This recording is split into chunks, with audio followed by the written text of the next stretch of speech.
나의 평생에 가장 복된 일. 이 찬양의 가사인데요. 나의 평생에 가장 복된 일. 주님을 만난 게 나의 평생에 가장 복된 일이죠. 오늘 본문에 보면은요, 인친다라는 말이 나와요. 인친다. 인친다는 게 이제 도장 찍는 거잖아요. 이제 도장이 중요한 역할을 해요. 저도 어렸을 때 운동회 할 때 이렇게 잘 달리지 못했는데 그래도 한번 3등 했던 것 같아요. 3등. 그 선생님이 이렇게 손을 잡고 3자 숫자 도장을 찍어더라고요. 3자. 그거 이제 갖고 이제 가서 공책학으로 바꾸는 거죠. 얼마나 행복하던지. 그 도장이 증명해요. 내 등수를 증명합니다. 그리고 그 도장이 찍혀 있으면 선물로 교환이 되는 거죠. 이마에 인친다. 성령에 인치신다. 하나님이 내 것이다 라고 증표를 주는 것이죠. 오늘 본문에 보면 심판의 때예요. 마지막 종말의 때로 보입니다. 그런데 그 순간에도 하나님께서 하나님의 백성들을 보호하세요. 힘센 천사가 해야 하는 일들을 하려고 하매 해하지 말라. 하나님의 종들의 이마에 인치기까지 땅이나 바다나 나무들을 해하지 말라라고 합니다. 우리 3절 말씀 같이 한번 읽겠습니다. 시작. 이르되 우리가 우리 하나님의 종들의 이마에 인치기까지 땅이나 바다나 나무들을 해하지 말라 하더라. 저는 이 장면을 보고 긴박한 그 순간에도 하나님께서 하나님의 택하신 자들을 보호하신다. 지켜주신다. 기다려주신다. 언제까지? 인침을 받기까지. 하나님의 백성들이 힘들어하지 않도록, 고난 중에 어려움을 겪지 않도록 땅이나 바다나 나무들을 해하지 말라. 우리가 하나님의 종들의 이마에 인치기까지 기다리라. 하나님의 마음이 나타난 것이죠. 하나님은요, 지켜주시고 또 보호해주시고 또 기다려주시는 분입니다. 사람은요, 본성상 그걸 잘 못해요. 기다려주고 또 인내하고 참아주고, 그게 참 어려워요. 본성상. 저희 친구 목사님들도 이렇게 모일 때 저번에 보는데 한 목사님이 시간을 잘못 알고 늦어. 그러니까 평소에 인자해 보이는 친구 목사님이 그냥 우리끼리 밥 먹자. 걔 언제 기다리냐. 그렇게 얘기를 하면서 느끼죠. 참 사람은 본성상 기다리는 것을 힘들어한다. 민주화 운동 때 젊은 대학생들이요, 멋진 말을 막 쏟아내면서도 본성상 연약함에 뭐 군대나 또 그 어려운 시기에 가면 밥 조금 더 먹겠다고 자존심 다 버리면서 막 줄 열심히 쓰고 잘 쓰고 그런 고백들을 하죠. 근데 참 자괴감이 든다. 근데 사람은 당연한 것입니다. 그런데 하나님은 우리를 지켜주시죠. 또 오래 참아주십니다. 모든 상황과 환경을 주관하시고 눈동자처럼 우리를 보호해 주십니다. 자라기까지 기다려주시죠. 오늘 본문에서도 심판의 폭풍우가 몰아치기 전에 심판을 수행하는 천사들 멈추시고 도장을 찍어주시는 거예요. 너는 내 자녀다. 내 백성이다. 성령의 인치심, 하나님 백성의 증거, 그 도장을 꽉 찍어주십니다. 4절에 보면 인침을 받은 숫자가 나와요. 우리 4절 말씀도 같이 자막 보면서 한번 읽겠습니다. 시작. 내가 인침을 받은 자의 수를 들으니 이스라엘 자손의 각 지파 중에서 인침을 받은 자들이 14만 4천이니. 이게 그 유명한 14만 4천이에요. 그 신천지들이 말하는 14만 4천. 12지파 또 12제자. 12 곱하기 12는 144거든요. 많음을 뜻하는 성경적 상징의 숫자가 1000이에요. 144에 1000을 곱하면 14만 4천이 됩니다. 그래서 여기서 14만 4천은 문자적인 14만 4천의 그 명수를 말하는 게 아니라 하나님 백성의 전체 수를 포함합니다. 그러니까 전체 하나님 백성 이만큼 많다. 14만 4천이 아니라 우리 믿는 자들 되게 많잖아요. 14만 4천 훨씬 넘습니다. 그래서 이 말씀은 하나님 백성의 전체 수를 상징한다라고 우리가 받으면 됩니다. 문자적인 14만 4천이 아니에요. 신천지들은 그래서 14만 4천에 포함돼야 되고 포함되기 위해서 막 이제 포교 활동을 합니다. 그게 굉장히 중요해요. 그들에게는. 그런데 그것이 아니죠. 모든 믿는 자의 숫자를 상징적으로 나타내는 14만 4천. 중요한 것은 우리가 선택되어서 이 수에 들어갔다라는 거예요. 정확한 수는 오늘 본문에서는 14만 4천이라고 말하지만 그 많음을 의미하고 정확한 수는 하나님만 아시고 계시겠죠. 하나님 생명체에 기록된 사람들, 하나님이 선택한 인침을 받은 하나님의 자녀들. 그래서 이 말씀을 보면은 묵상하면은 이게 감사해요. 하나님의 백성이냐 백성이 아니냐 인류는 이렇게 둘로 구분할 수 있습니다. 그런데 내가 하나님의 백성이다. 하나님의 선택을 받았다. 하나님의 뜻으로 선택받았다. 시험 보고 얻은 게 아니죠. 시험 보고 얻으면 그 얼마나 어렵겠어요. 기사 보니까 행정고시 합격한 그 5급 이제 신임 사무관들 대상으로 막 이제 대통령이 강연을 하더라고요. 근데 분위기가 다 좋아. 그죠? 얼마나 좋아요. 그 어려운 시험을 통과해서 이제 5급 젊은 청년들이 이제 사회생활 시작하니까 좋잖아요. 근데 구원은 그렇게 시험 봐서 되는 게 아니죠. 아무리 머리가 똑똑해도 되는 게 아닙니다. 의지가 강해서 되는 것도 아니죠. 하나님이 선택해 주시는 거예요. 선택을 받으니 얼마나 감사해요. 여러분 선택을 받으니까 감사하죠? 감사하죠? 오늘 사람도 별로 없는데 감사하죠? 감사해. 얼마나 감사해. 저는 이 말씀 묵상하면서 비교가 되더라고요. 저는 그 아파트 분양도 여러 번 했거든요. 된 적이 없어. 신청 당첨된 적이 없어요. 저번에 이마트 갔더니 아주 오래전인데 뭘 써서 내면 자동차를 준대. 제가 그냥 못 지나치고 써서 냈거든요. 안 되죠.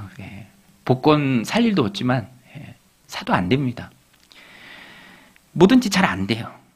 학창 시절 성적도 뛰어나지 않았습니다. 제가 대학 때 장학금을 한번 받았어요. 장학금. 사료회사에서 주는 장학금이었어요. 사료 많이 쓰면은 그냥 주는 장학금. 그래도 얼마나 행복하던지. 성적이 뛰어나 성적 장학금을 받은 적은 없습니다. 제가 아는 어떤 사람은 4년 내내 장학금 받고 조기 졸업도 하고 막 그런 사람들도 있어요. 근데 그런 거에 비하면 저는 참 부족합니다. 초등학교 시절에는 학교 대표 축구팀에도 들지 못했어요. 원래 6학년들이 다 하거든요. 우리 초등학교는 1반밖에 없어. 그 중에 남자는 한 20명 정도밖에 없어요. 축구 11명이 하잖아요. 어지간하면 대표팀이거든요. 그래도 못 들었어. 동네 아저씨가 약간 비웃으면서 했던 말을 아직도 기억합니다. 그런데 너무너무 감사한 건 하나님 백성에는 들었어요. 할렐루야. 이 14만 4천에 들어가 있습니다. 하나만 성공하면 다 성공한 거예요. 하나님 백성만 되면. 다른 건 못해도 됩니다. 최종 승리는 하나님 백성이냐 아니냐. 하나님 자녀냐 아니냐. 그거죠. 그래서 오늘 본문의 제목이 이겁니다. 나의 평생에 가장 잘한 일은 내가 예수님을 만난 것이라. 여기에 우리의 가장 큰 소망이 있죠. 세상의 평가가 중요하지 않습니다.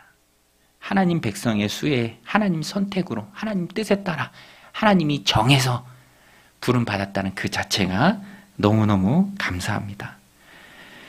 날 구원하신, 우리를 구원하신 하나님을 찬양합니다. 그래서 셀 수 없는 큰 무리가 나와서 찬양을 해요. 10절에 보면 그 찬양의 내용이 담겼습니다. 우리 비전이라는 찬양에서도 고백했던 가사인데 여기에서 나온 찬양입니다. 우리 10절 같이 한번 읽겠습니다. 시작. 큰 소리로 외쳐 이르되 구원하심이 보좌에 앉으신 우리 하나님과 어린 양에게 있도다 하니. 할렐루야. 구원하심이 보좌에 앉으신 우리 하나님과 어린 양에게 있도다. 어린 양의 그 구원의 효력이, 능력이 그 큰 권세가 우리에게 미쳐서 우리도 하나님의 자녀로 구원받았다. 가만히 있을 수가 없죠. 찬양해야 합니다. 감사해야 합니다. 또 14절에 보면 우리를 희게 하는 것이 어린 양의 피다. 우리 14절도 같이 읽을까요? 시작. 내가 말하기를 내 주여 당신이 아시나이다 하니 그가 나에게 이르되 이는 큰 환난에서 나오는 자들인데 어린 양의 피에 그 옷을 씻어 희게 하였느니라. 100번 1000번 되뇌어도 감사한 그 말. 어린 양의 피가 우리를 깨끗하게 한다. 우리의 더러워진 옷을 그 어린 양의 피에 씻었다. 그리고 그 앞부분에 보면 찬양하는 무리들이 큰 환난에서 나온 자들이다. 이렇게 말해요. 큰 환난에서 나온 자들이다. 저는 이 말씀을 묵상하면서 인생의 마지막에 어린 양의 혼인잔치에 그 찬양으로 가득 찬데 그곳에 나오기까지 인생에 있어서는 환난이 많이 있어요. 큰 환난, 시련, 어려움들 많이 있죠. 정말 많이 있습니다. 인생이 고되고 힘들죠. 평생 일해야 하고 일이 주는 기쁨도 있지만 또 일이 주는 부담과 또 그런 무게감들이 있죠. 질병도 그렇고 우리는 또 관계 속에서 살아가니까 그 관계 속에서의 어려움들. 제가 오늘 친구 목사님들이랑 점심 식사하는데 밥 먹고 차 마시면서 얘기하다가 자녀들 얘기가 나왔어요.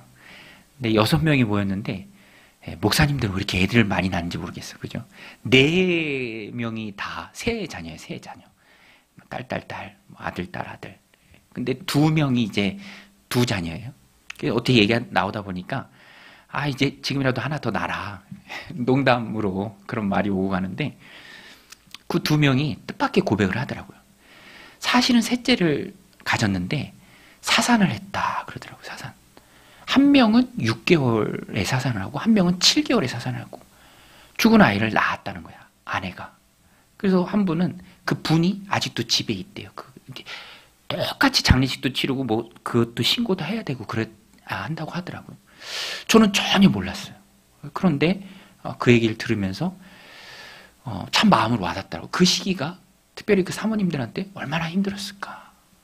야, 이분들은 진짜 셋째를 낳았다가 셋째를 잃은 분들이구나. 그 아픔이 좀 전해지더라고요. 인생이 다 그래요. 가정마다 그런 큰 어려움, 고난, 아픔, 여러 가지 환난이 있습니다. 그러나 이 14절 말씀이죠. 큰 환난을 이기고 나온 자들이다. 이기고 나온 자들이다. 그리고 희어진 자들이다. 그리고 하나님을 찬양하죠. 어린 양을 찬양합니다. 여러분, 예수님이 우리를 구원해 주신 분인 줄로 믿습니다. 우리 믿음과 신앙의 뼈대죠. 그 은혜를 입은 우리는 예수님을 목자로 삼고 살아야 합니다. 우리 17절 말씀인데요. 같이 한번 읽겠습니다. 시작. 이는 보좌 가운데에 계신 어린 양이 그들의 목자가 되사 생명수 샘으로 인도하시고 하나님께서 그들의 눈에서 모든 눈물을 씻어 주실 것임이라. 어린 양이 그들의 목자가 되사 생명수 샘으로 인도하시고. 여러분, 예수님이 우리의 목자시고 생명수 샘으로 인도해 주십니다. 이것은 분명한 거예요. 확실한 것입니다. 우리는 이것을 마음으로 굳게 믿고 목자 되신 예수님을 신뢰하고 따라가야 돼요. 그리고 말씀하시죠. 하나님께서 그들의 눈에서 모든 눈물을 씻어주실 것임이라. 눈물을 흘릴 일이 참 많죠. 그 눈물을 주님이 다 아십니다. 목자 되신 주님께서 또 정하신 그때에 다 씻겨주실 것입니다. 우리는 그것을 믿고 목자 되신 예수님을 은혜 입은 자로서 잘 따라가야 돼요. 오늘 말씀의 적용입니다. 잘 따라가려면 잘 보고 잘 들어야 합니다. 경험이 참 중요해요. 따라가 본 경험. 내비 찾고 길 따라갈 때 제가 운전을 고등학교 때 면허 3학년 때 따고부터 했으니까 되게 오래 했는데 그래도 길을 잘못 들 때가 있어요. 내비가 그렇게 잘 알려줘도 잘못 들어갈 때가 있어요. 근데 그러지 않기 위해서 나름 노력하는 게 갈림길에서는 정신을 바짝 차립니다. 정말 몇백 미터가 남았는가, 몇 미터가 남았는가 정신을 바짝 차려야 돼. 그래야 내비가 이리로 가라 할 때 가요. 갈림길이 나가는 길이 정말 붙어 있으면 정말 헷갈리거든요. 연두색 따라가세요, 분홍색 따라가세요 라는 거 잘 듣고 정신 바짝 차리고 딴 생각하지 말고 따라가야 돌아가지 않고 바르게 갈 수 있다는 거. 우리도 우리의 목자 되신 예수님을 잘 따라가야 합니다. 잘 들어야 돼요. 잘 봐야 합니다. 그래서 기도하는 거예요. 그래서 주님 음성 듣는 것입니다. 정신 바짝 차리고 따라가야 합니다. 저는 주일 아침에 그 느낌이 좀 좋아요. 긴장감. 편하지 않아, 주일 아침에. 그렇지만 또 긴장하면서 이렇게 하나님 은혜 사모하고 또 기도하고 그런 바짝 정신 차리고 살짝 긴장하는 그 마음, 그것이 참 좋습니다. 우리 인생도 큰 틀에서 보면 그래야 해요. 하나님이 나를 어디로 인도하실까? 우리 목자 되신 예수님이 어느 방향으로 나를 이끌어 가실까? 우리 공동체를 어떻게 세워가실까? 내가 세워야 할 저 사람의 지금 영적 형편은 어떤가? 마음의 상태는 어떤가? 이런 것들을 기도하면서 하나님 주시는 마음 또 성령의 능력을 가지고 정신 바짝 차리고 목자 되신 주님을 잘 따라가면서 맡겨진 사명을 우리가 감당해야 한다라는 것입니다. 오늘 이 계시록 7장의 말씀 마음에 새기기 원합니다. 우리는 구원받은 하나님의 백성의 수에 들었습니다. 감사한 일이죠. 그리고 우리는 목자 되신 주님을 따라가는 자들입니다. 잘 듣고 찬양하며 사명을 감당하며 힘있게 따라가야 하고요. 하나님 정하신 그때 또 하나님 나라 임할 때 우리 인생의 모든 환난과 어려움들 통해서 눈에 맺힌 그 눈물을 주님께서 다 씻어주신다라는 것입니다. 그래서 내 평생에 가장 감사한 일은 이 주님을 만난 것이다.